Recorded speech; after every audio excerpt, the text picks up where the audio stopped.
सिन्धुसंयुक्ता नित्यं ध्यायन्ति योगिनः कामदं मोक्षदं चैव ओंकाराय नमो नमः ओंकाराय नमो नमः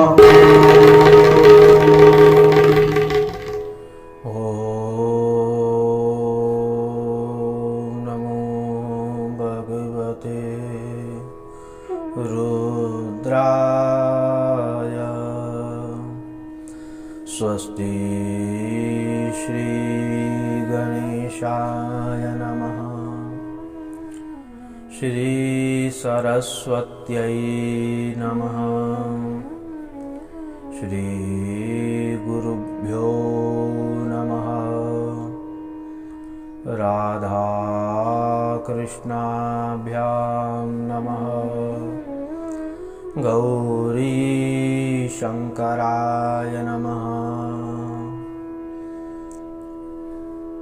गजाननं भूतगणाधिसेवितं कपित्थजम्बूफलचारुभक्षणम् उमासुतं शोकविनाशकारकं नमामि विघ्नेश्वरपादपङ्कजम् गुरुर्ब्रह्मा गुरुर्विष्णु गुरुर्देवो महेश्वर गुरु साक्षात् परब्रह्म तस्मै श्री गुरवे नमः वसुदेवसुतं देवं कंसचारूरमर्दनं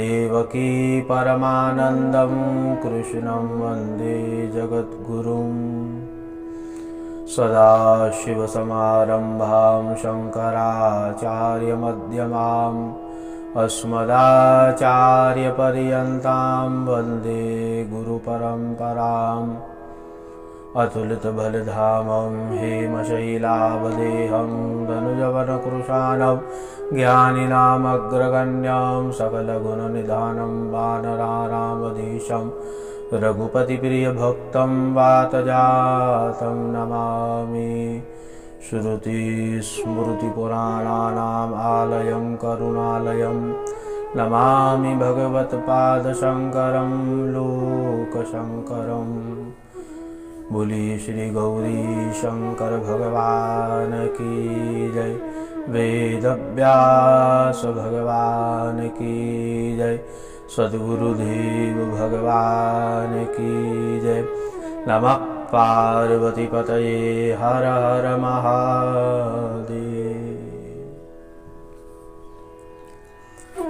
हर हर महादेव शंभो काशी विश्वनाथ गंगे हर हर महादेव शंभो काशी विश्वनाथ गंगे काशी विश्वनाथ गंगे काशी विश्वनाथ गंगे काशी विश्वनाथ गंगे काशी अमरनाथ गंगे हर हर महादेव शंभो काशी विश्वनाथ गंगे काशी विश्वनाथ गंगे काशी विश्वनाथ गंगे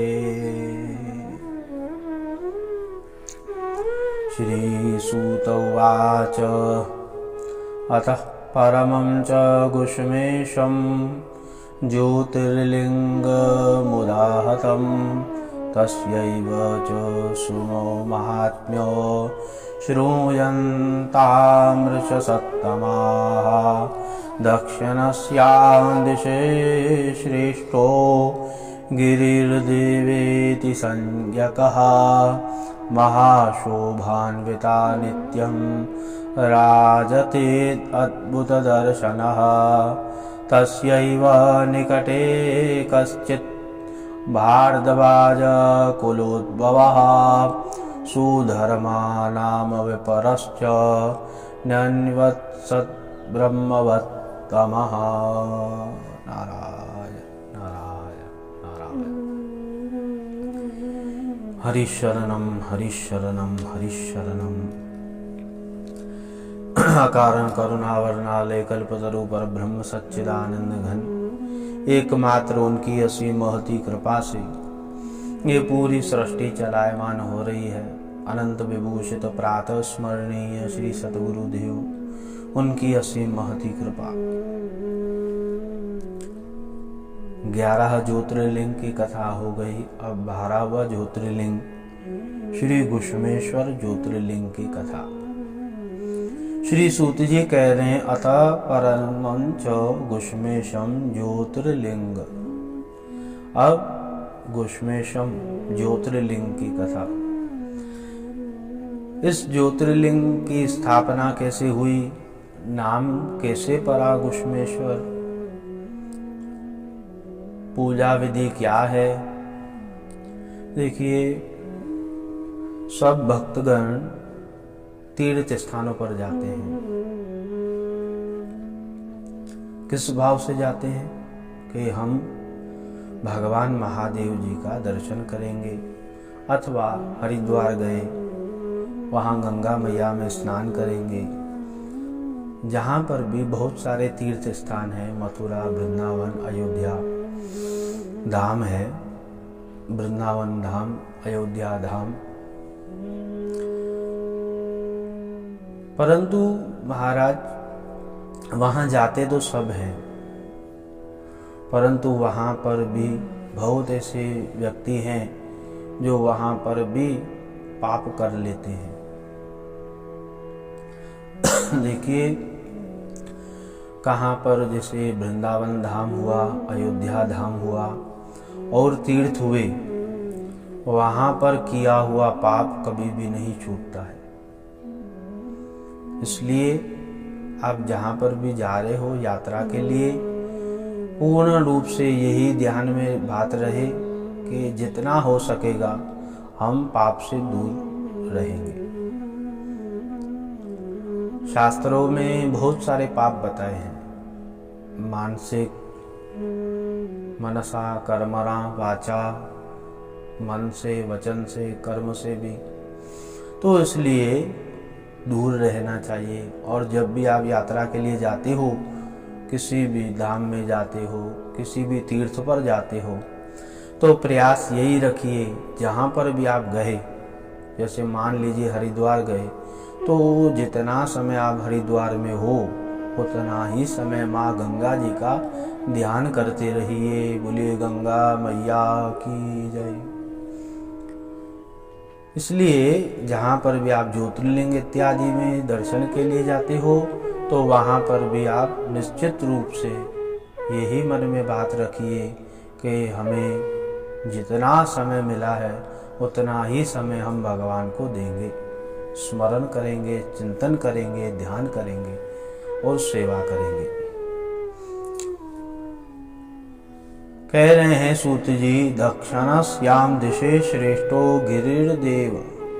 वो दक्षिण दिशा के इधर गिरि नामक जो स्थान है वो बहुत ही रमणीय है, महाशोभान्वित नित्यम, वो शोभ्यमान है। परंतु कह रहे हैं तस्यैव निकटे कश्चित, उसके निकट ही भारद्वाज कुलोद्भव, भारद्वाज कुल में सुधर्मा नाम विपरश्च, सुधर्मा नामक विप्रदेव हैं। ब्रह्मवित्तम, ब्रह्मवित्तम है, उनका विश्वास और समर्पण भगवान में है, महादेव जी में। तस्या प्रिया सुदेहा च शिव धर्म परायणा, उसकी जो घरवाली है सुदेहा नामक उसकी घरवाली है, वो भी शिव परायणा, पति सेवा परा नित्यम, ग्रह कर्म विचाक्षणा, पति की सेवा करती रहती है। महाराज, पत्नी का प्रथम कर्तव्य है अपने पति की जो आज्ञा है उसका पालन करना। आप इस संदर्भ में कथा सुनिए, बहुत ही आनंद देने वाली ये कथा है। कह रहे हैं सुधर्मा च ध्वज श्रेष्ठो देवता अतिथि पूजक, वेद मार्ग परो नित्या अग्नि सेवा परायण। वो जो ब्राह्मण देवता है सुधर्मा नामक ध्वजा श्रेष्ठ देवता अतिथि पूजक, देवताओं का पूजन करते हैं, अतिथि का सम्मान करते हैं। अतिथि देवो भव, जैसे राष्ट्र देवो भव अतिथि देवो भव।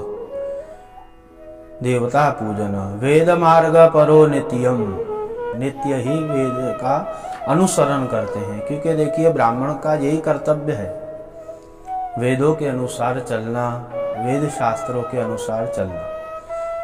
और अग्नि सेवा परायण, नित्य ही अग्निहोत्र करते थे। ब्राह्मण का कर्तव्य है अग्निहोत्र करना।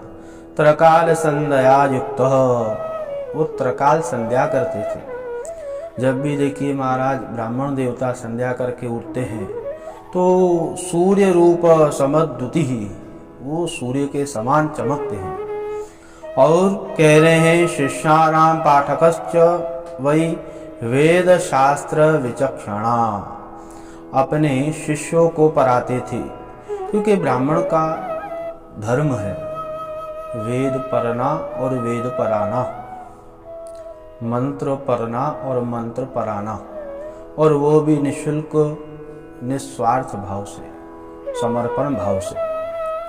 और कह रहे हैं धनवांश्च परोधाता सज्जन्यै गुणभाजन, शिव कर्म रतो नित्यम शैव शैव प्रिय। वो नित्य ही भगवान सदा शिव जी में मस्त रहते थे, आनंद रहते थे। इसलिए महाराज शिव कर्म करना चाहिए, शिव जी का पूजन करना चाहिए, शिव जी का भजन करना चाहिए, शिव जी का चिंतन करना चाहिए। नित्य प्रति जो शिव शिव शिव कहता रहता है उसके पाप दूर होते रहते हैं। यम के पास कभी भी उसके समीप नहीं आएंगे जो कहता रहेगा शिव शिव शिव। बहुत ही अद्भुत कथा है ये। और महाराज भगवान की दया थी उनके ऊपर, यूं समझ लीजिए। देखिए पहले तो भारद्वाज कुल में जन्म, उसके बाद उस ब्राह्मण देवता का स्वभाव बहुत ही नरम, और उसके बाद देवताओं का पूजन, अतिथि सत्कार, अग्निहोत्र, त्रकाल संध्या और शिष्यों को पढ़ाना। महाराज क्या अद्भुत जीवन है। और शिव जी में अटूट श्रद्धा समर्पण, इसलिए भक्त भी हो उसको भी अटूट श्रद्धा रखनी चाहिए महादेव जी के श्री चरणों में। परंतु महाराज भगवान जो है ना वो अंतर्यामी है, उनको क्या लीला करनी है, कैसे लीला करनी है, वो स्वयं जानते हैं। भगवान का सब कुछ था, परंतु महाराज संतान नहीं थी। सुदेहा जो उनकी धर्म पत्नी है वह बहुत दुखी होती थी। सुदेहा च तथा दुखम, बहुत दुखी थी क्योंकि उससे संतान नहीं। अब महाराज देखिए संदर्भ में बहुत सारे उपाख्यान है पुराणों में, बहुत ऐसे माताएं दुखी होती है कि हमें संतान नहीं है। परंतु महाराज देखिए कब भगवान ने क्या लिखा है किसी को भी पता नहीं है। जो ज़्यादा ही इस चीज़ में जाता है कि मुझे ये चाहिए मतलब चाहिए, वो महाराज केवल दुख ही पाता है। भगवान ने जो लिखा है समय अनुसार भगवान दे देते हैं। परंतु महाराज देखिए भागवत इत्यादि ग्रंथों में भी कथा आई धुंधकारी की। वो धुंधकारी देखिए कैसा था, धुंधकारी महाखल, वो खल था, खाना और लड़ना उस धुंधकारी का काम था। और महाराज देखिए तात्पर्य ऐसा है कहने का हमारा, जो भगवान करते हैं उसमें शिव इच्छा समझिए। यहाँ पर नित्यंच स्वामिनी सावई, वो नित्य ही अपने पति से प्रार्थना रोज करते, कुछ करिए संतान हो जाए, कुछ ऐसे करिए, कुछ भगवान से प्रार्थना करिए। और महाराज वो सुधर्मा नामक ब्राह्मण देवता जो थे वो तो अपनी शिव पूजा में बहुत ही आनंदित थे। परंतु महाराज देखिए व्यक्ति को स्वयं को इतना दुख नहीं होता है जितना अगल बगल वाले लोग कह देते हैं कि हाय तुझे संतान नहीं है, हाय तुझे संतान नहीं है। महाराज ये भी बहुत परेशान थी और महाराज अगल बगल में जो ब्राह्मण रहते थे उनकी पत्नियां जो थी वो नित्य प्रति कुछ न कुछ बोलती रहती थी। और ये क्या कह रही है, सोपी स्त्रियं तदावर्त्यन् पुत्रश्च करिष्यति। महाराज सुधर्मा ने कहा कि किसके लिए कह रहे हो, पुत्र चाहिए, पुत्र चाहिए। इस संसार में सब स्वार्थी हैं। का माता का पिता पुत्र को बंधुश्च प्रियश्च कौन माता है संसार में, कौन पिता, को बंधुश्च प्रियश्च कोई किसी का बंधु नहीं है, सब स्वार्थवान है संसार। आपके में जब काम पड़ेगा तो महाराज सब लोग आपको फोन करेंगे, आपसे वार्तालाप करेंगे मीठा मीठा। और जब मालूम है अब इस व्यक्ति से हमारा काम कुछ भी नहीं है, फिर फोन लगाइए उसको, आप देखिए आपका फोन उठाता है कि नहीं उठाता। कि महाराज देखिए शिव पुराण है, शिव पुराण में जो जो बातें लिखी हैं वो स्पष्ट रूप से है। महाराज कह रहे हैं सर्वम स्वार्थ परम देवी, हे देवी सर्वम स्वार्थ, इस संसार में सब स्वार्थी हैं। त्रैलोक्या नात्र संशय, इस तीनों लोक में, महाराज और क्या कहें, तीनों लोक में कह दिया। परंतु महाराज इनकी जो पत्नी है सुदेहा वो कुछ भी नहीं मानती है। और एक बार की बात है, पत्नी बाहर गई किसी काम से, अगल बगल वाली जो ब्राह्मणों की पत्नियां हैं महाराज उन्होंने बहुत कुछ कहा।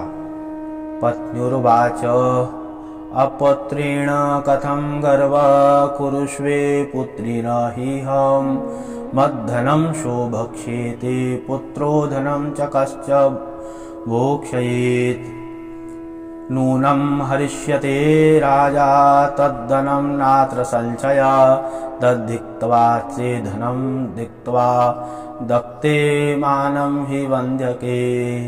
हे वन्द्यके, तुम्हारे पास तो पुत्र ही नहीं है, हमारे पास पुत्र है। हमारा पुत्र जो हमारा जो धन है, मान है, सब कुछ है, वो हमारा पुत्र भोगेगा, उसे ही मिलेगा। तुम्हारा तो पुत्र ही नहीं है, तो तुम्हारा राजपाट धन जो है वो राजा लेकर चले जाएंगे। राजा तो धनम, राजा ले जाएंगे। नात्र संशय, उसमें कुछ भी संशय नहीं है।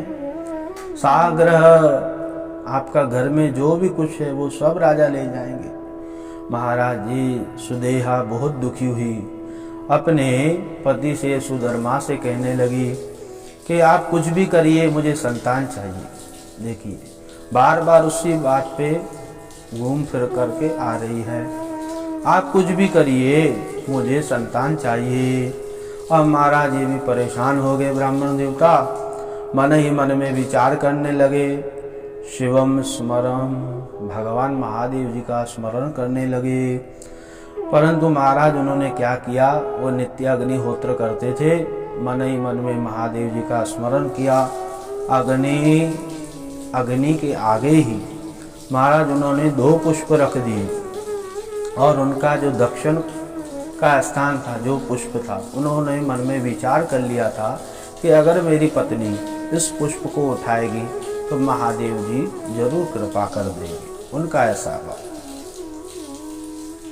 पुष्पद्वयं विप्रो, 2 पुष्प रख दिए। मनसा दक्षिणं पुष्पम ते मेने पुत्र कामदम, पुत्र हो जाएगा। एवं कृत्वा, अब वो अपने पत्नी को बुलाने लगा और कहने लगा कि आप एक पुष्प उठाइए यहाँ से। और महाराज उन्होंने भी, उनकी पत्नी ने भी महादेव जी का स्मरण किया, मन ही मन में ध्यान किया। और महाराज लिख रहे हैं, सूत जी महाराज कह रहे हैं कि शिव जी की माया से वो जो दक्षिण स्थान जो पुष्प था वो उन्होंने नहीं उठाया, वाम अंग में जो पुष्प है उन्होंने वो उठा लिया। और महाराज ब्राह्मण देवता जो थे, सुधर्मोवाच निर्मितं चेश्वरेरैव कथं चैवान्यथा भवेत् आशां त्यज प्रिय त्वञ्च। अभी आप आशा को त्याग कर दीजिए प्रिय त्वञ्च, क्योंकि ये मनोकामना पूर्ण नहीं होने वाली है आपकी। महाराज मन ही मन में और विचार करने लगे, अब क्या होगा, कैसे होगा। परंतु यहाँ तो कुछ और ही मंजूर है भगवान को, महादेव जी को। समय व्यतीत हुए, ब्राह्मण देवता नित्य प्रति भगवान महादेव जी का पूजन करने लगे, शिष्यों को पढ़ाने लगे। और सुदेहा भी परेशान थी, कैसे होगी संतान, कैसे होगी। परंतु महाराज एक बार अपने पतिदेव से बिठा करके उसने कहा कि अब मैं कल जाऊंगी, अपनी बहन को ले आऊंगी, आप उससे विवाह करिए। मेरी जो छोटी बहन है उससे आप विवाह करिए।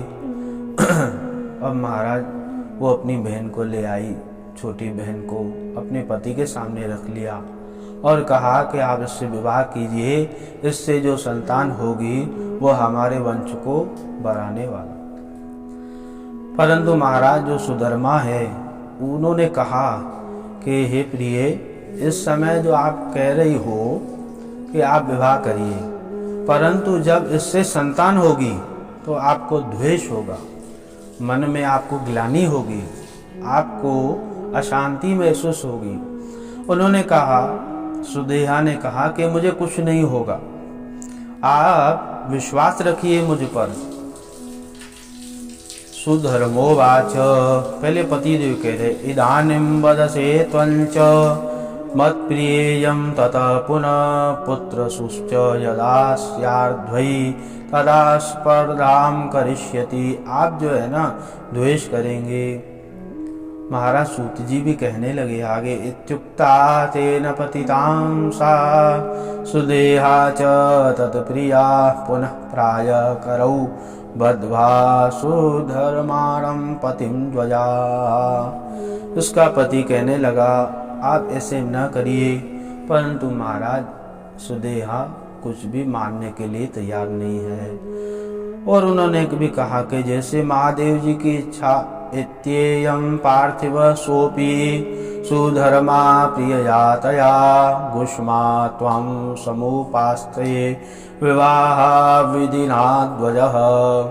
उनकी जो बहन है गुष्मा, उसका नाम है, महादेव जी की इच्छा समझ करके विवाह विधिना ध्वजः, वो जो ध्वज है ब्राह्मण है, उन्होंने विवाह कर दिया। बोली शंकर भगवान की जय।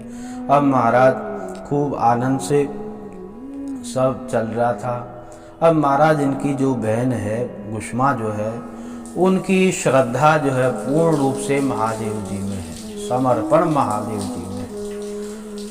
विधान पूर्वकं गुष्मा सोपचार समन्वितं कृत्वा तान् प्रक्षत तत्र।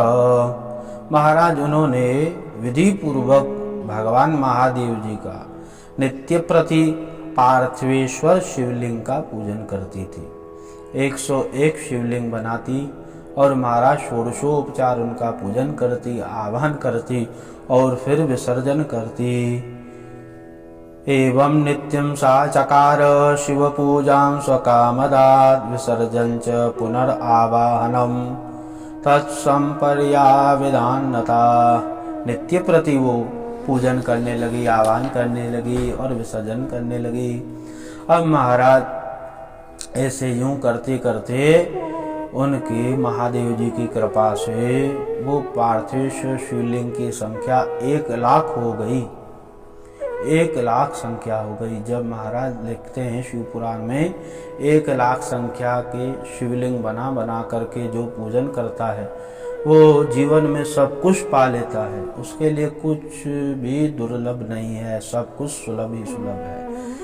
लक्ष्य 1 लक्ष्य महाराज। परंतु अब सूत जी महाराज कह रहे हैं नित्य प्रति ऐसे होता रहा, परंतु अचानक आगे क्या हुआ वो आप सुनिए कह रहे हैं सूत उवाच पुत्रं दृष्ट्वा कनिष्ठिकाया ज्येष्ठा दुःखमुपागता विरोधं च चकाराशु न हन्यन्ति च तत्सुखम्। अब महाराज महादेव जी की कृपा से उस गुष्मा को पुत्र हुआ और वो बड़ा होने लगा। अब महाराज वो गुष्मा को पुत्र हुआ, बड़ा होने लगा। महाराज इतना बड़ा हो गया था कि वो विवाह के योग्य हो गया। अब ब्राह्मण लोग आए अपनी कन्या को लेकर के, उन्होंने एक ब्राह्मण की कन्या से उनका विवाह हो गया। अब महाराज देखिए महादेव जी की कृपा, महादेव कैसे क्या कर लें किसी को कुछ भी पता नहीं, क्योंकि लीलाधारी हैं, कब लीला कैसे करनी है, क्या करना है, वो सब कुछ महादेव जाने। अब महाराज ये सुदेहा नाम की जो है इनकी पहली वाली घरवाली, अब उनमें द्वेष होने लगा गुष्मा से और उनके पुत्र से और पुत्र वधू से द्वेष होने लगा। और सब आते बधाई देते विवाह के इत्यादि, और ये अपने आप को कहती कि मैं अभागिन हूँ, बहुत ही कुछ ऐसे शब्द निकालती। अब परंतु महाराज नित्य प्रति प्रातःकाल होता, ब्राह्मण देवता निकल जाते पूजन के लिए, शिष्यों को पढ़ाने के लिए, और गुष्मा भी नित्य प्रति पार्थेश्वर शिवलिंग का पूजन करती। अब परंतु इनका हृदय जो अग्नि के समान जल रहा था वो कैसे शांत हो, और महाराज नित्य प्रति इनके हृदय में वो ज्वाला डगमगा रही थी। उन्होंने कहा कि मेरे हृदय में जो ये ज्वाला है उसको शांत करने का मात्र एक ही उपाय है। और उन्होंने मन में विचार किया, ये जो पुत्र है अब इसे मैं मार दूंगी। बोलिए शंकर भगवान की जय। महाराज प्रातःकाल हुआ, इसने चाकू लेकर के, छुरी लेकर के उसको मार दिया, टुकड़े टुकड़े कर दिए उसके। और महाराज किसी को भी पता न चले इस योजना से उस जो टुकड़े टुकड़े कर दिए थे उस शरीर के बांध करके तालाब में डाल आई। किस तालाब में डाल के आई?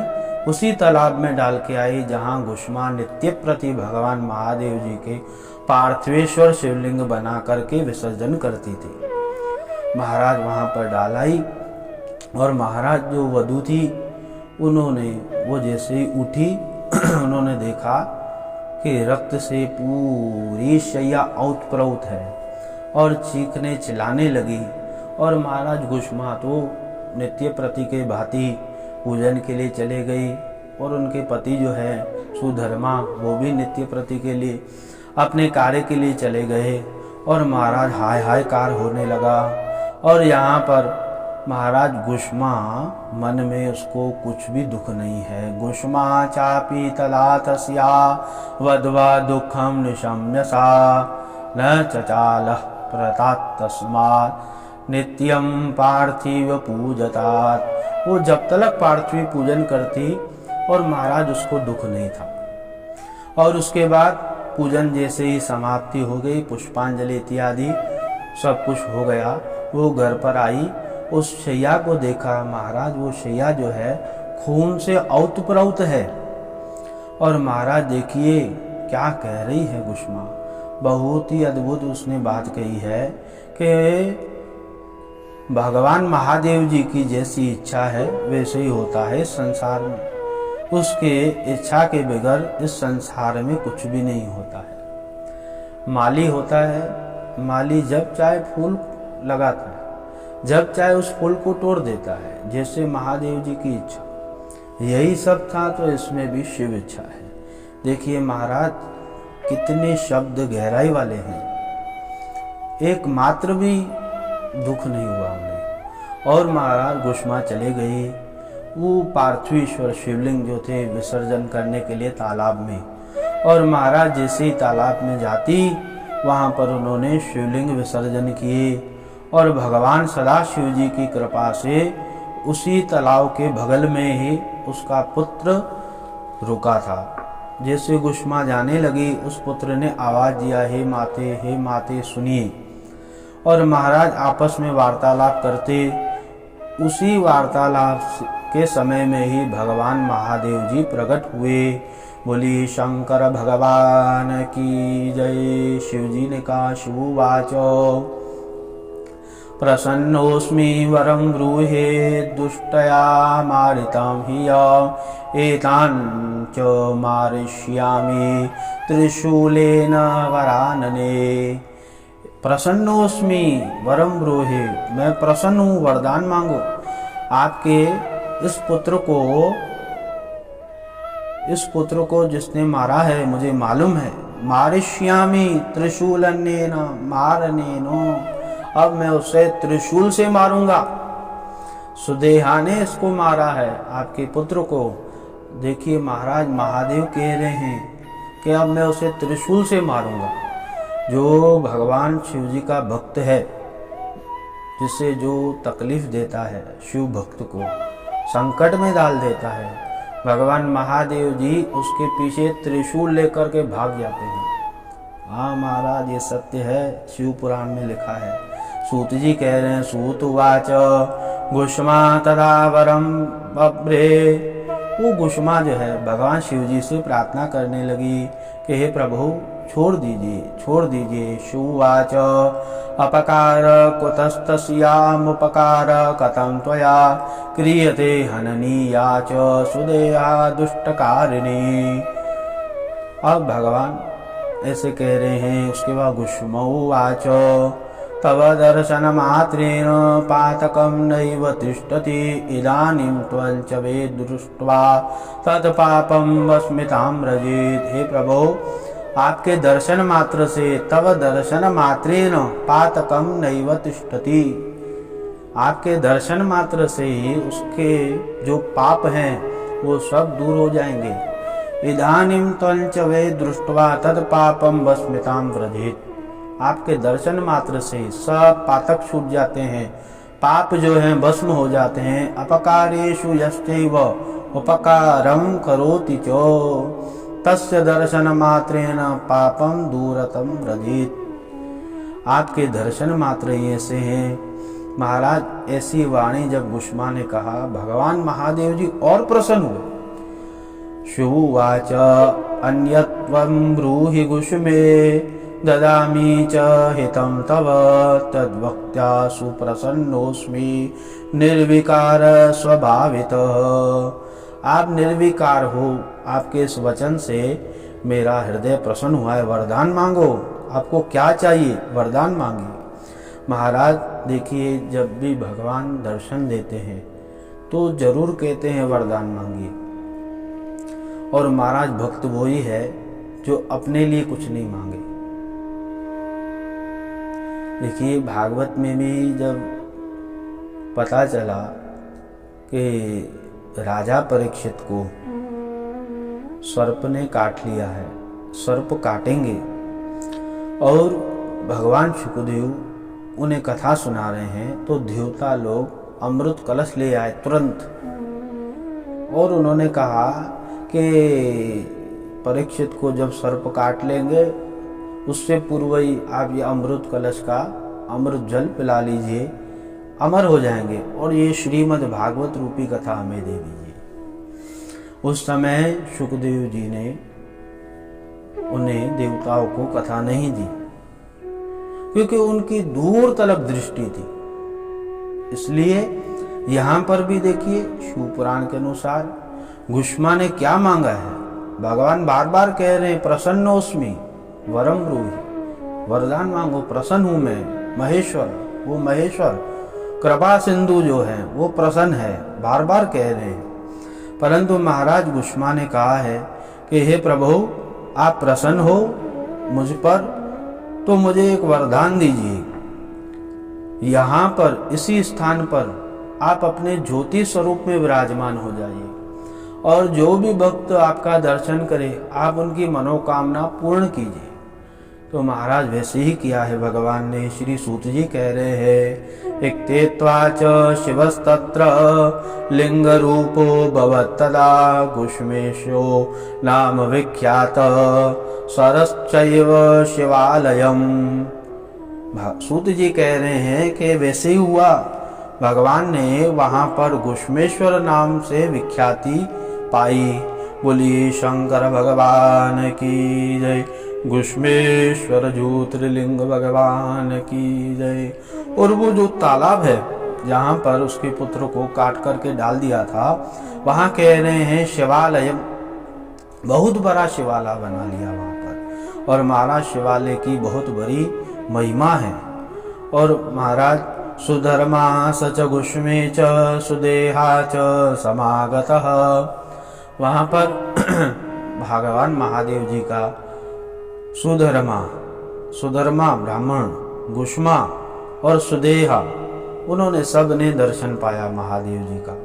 और भगवान महादेव जी की प्रदक्षिणा की उन्होंने।